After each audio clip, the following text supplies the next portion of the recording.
ជំរាបសួរពុកម៉ែបងប្អូនទាំងអស់គ្នាថ្ងៃនេះប៉ាប៉ាគេអត់នៅពីអ្នកកូនពៅនាំគ្នាទៅដកដលងដោយសារតែម្សិលមិញហ្នឹងគឺ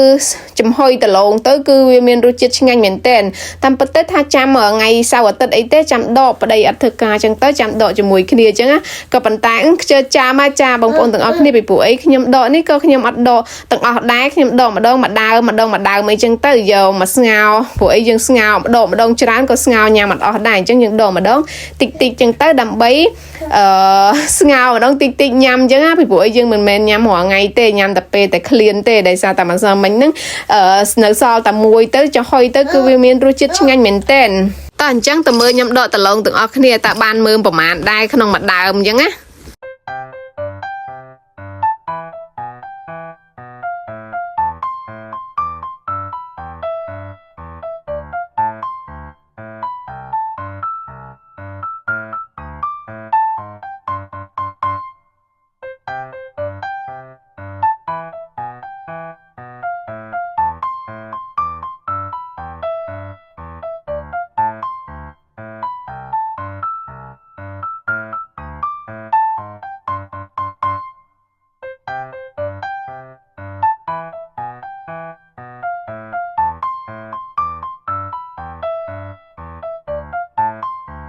ដល់តែដកបានហើយឃើញមើមដលងសោចតែម្ដងអ្នកទាំងអស់គ្នាវាធំពេកចា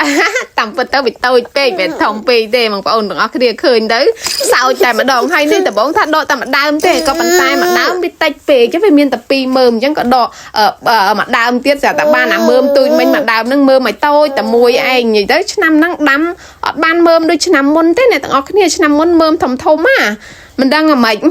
ដល់ឥឡូវនេះខ្ញុំរៀបចំដីសាថ្មីឡើងវិញកាយហើយចាំហៅបងប្អូនមកជួយដកទៀតចឹងណា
ថ្ងៃនេះដកដលងចាអ្នកទាំងអស់គ្នាឆ្នាំនឹងដាំដលងចប់តែម្ដងចា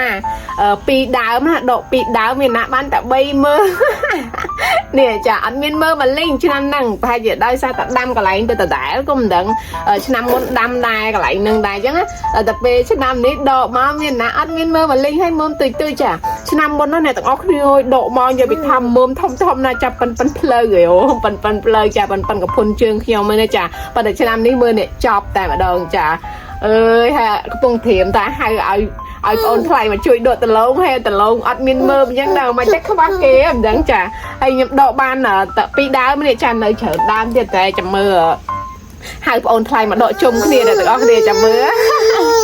អូចាកូនបើខ្ញុំយកមកចាបាយ